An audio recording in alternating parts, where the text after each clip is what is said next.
जय मसीह के मित्रों, कल्पना कीजिए कि आप किसी ऐसे स्थान पर हैं और आप आगे बढ़ना चाह रहे हैं लेकिन बढ़ नहीं पा रहे हैं। कोई रुकावट है जो आपको आगे बढ़ने से रोक रही है। तब हमें क्या होगा? हमें बड़ी निराशा हाथ लगेगी और उसका सबसे अच्छा इलाज है कि हम ऐसे समय में परम पिता परमेश्वर को पुकारें, प्रभु यीशु मसीह का नाम लेकर पुकारें। मत्ती 14वें अध्याय में 22वें पद से एक ऐसी ही शानदार घटना है जो मेरे और आपकी जिंदगी को बदल देने के लिए एक शानदार संदेश है। शाम का वक्त था, प्रभु यीशु मसीह शिष्यों के साथ थे। उन्होंने चंगाई के काम किए, शिक्षाएं दी लोगों को, सुनने वालों को, और उसके बाद उन्होंने चेलों को विवश किया कि वो नाव पर दूसरी ओर चले जाएं, पार चले जाएं। और उसके बाद उन्होंने लोगों को विदा किया और फिर वो एक पहाड़ पर, निर्जन स्थान पर अकेले प्रार्थना करने चले गए। पहली बात, दिन भर की थकान के बाद, काम के बाद प्रभु यीशु मसीह जब अकेले गए हैं, उन्होंने एक अच्छा उदाहरण रखा है कि हम समय परमेश्वर के साथ बिताएं। जब शरीर में थकान है, जिन दिन भर के सारे काम हमने किए हैं, अपनी जिम्मेदारियों का निर्वहन किया है, उन रिस्पॉन्सिबिलिटीज को पूरा करने में परमेश्वर ने मदद की। दिन भर की सारी आशीषों के लिए परमेश्वर पिता को धन्यवाद दें। उसके साथ अपने जीवन की बातों को शेयर करें और परमेश्वर से मांगे, प्रभु आप बताइए मुझे आगे क्या करना है।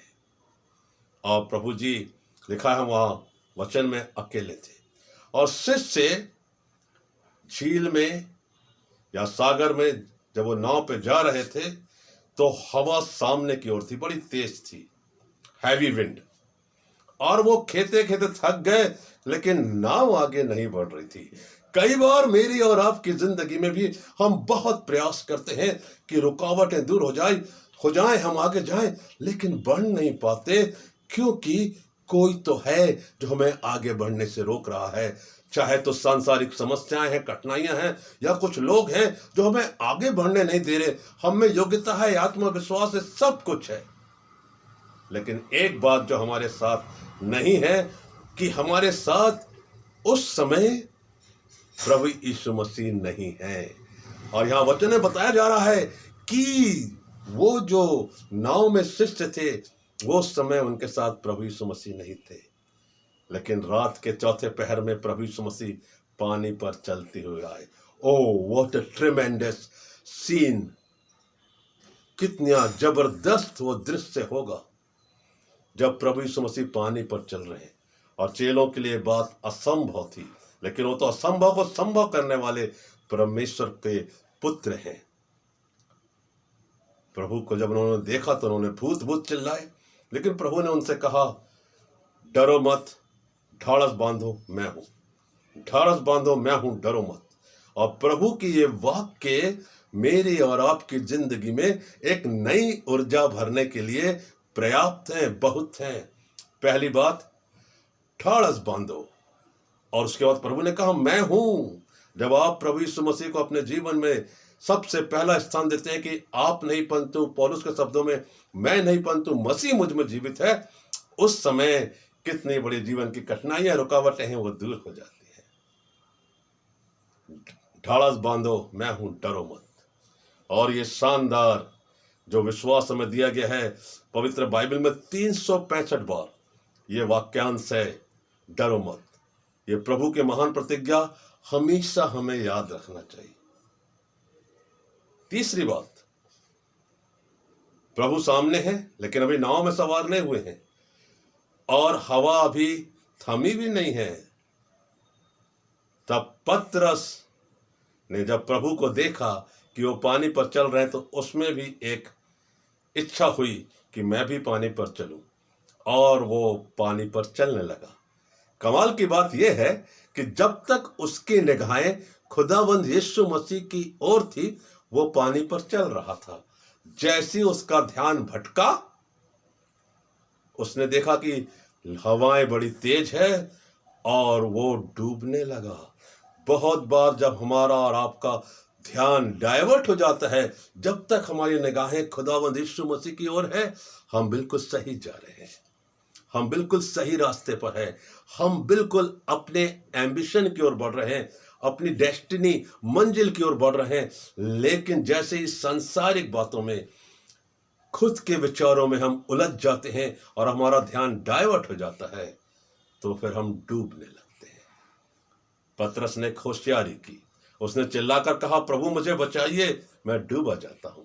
और तीसरी बात जो हमें सीखना है कि पतरस ने उस भयानक डर की अवस्था में प्रभु को पुकारा, प्रभु मुझे बचाइए, और प्रभु ने हाथ बढ़ाकर उसे थाम लिया। आप भी प्रभु का हाथ पकड़ लीजिए, वो हाथ जो आपको प्रेम से स्वीकार करते हैं, वे हाथ जिन पर क्रूस पर कीले ठोके गए, वे हाथ जिनसे बहता लहू हमें शुद्ध करता है, वे हाथ जो हमें अपनी बाहों में ले लेते हैं, वे हाथ जो बच्चों के सिर पर रखकर उन्हें आशीष देते हैं।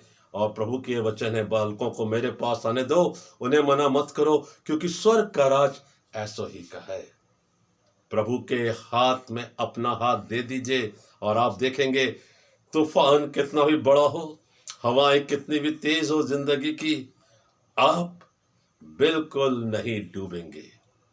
उसमें जो चौथी और अंतिम बात मैं आपसे शेयर करना चाहता हूं, जब प्रभु ने पतरस का हाथ पकड़ा और उन्होंने अपने पैर जैसे ही नाव पर रखे, वो तेज हवा थम गई और बड़ा चैन हो गया।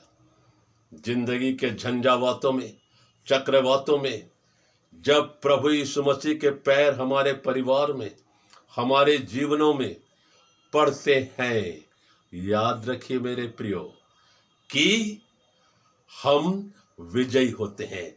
तूफान थम जाएंगे, हवाएं थम जाएंगी, रुकावटें खत्म हो जाएंगी। याद रखिए, वो प्रतिज्ञाओं को पूरा करने वाला परमेश्वर है, वो प्रेम करने वाला परमेश्वर है, वही उद्धार करता और जीवन देने वाला परमेश्वर है। सब कुछ उसके हाथों में सौंप दीजिए और एक आशीषित आनंदित जीवन आप जिए। वचन के द्वारा प्रभु आपको बहुत बहुत आशीष दे। खुदावंद यीशु मसीह की महिमा हो। आमीन।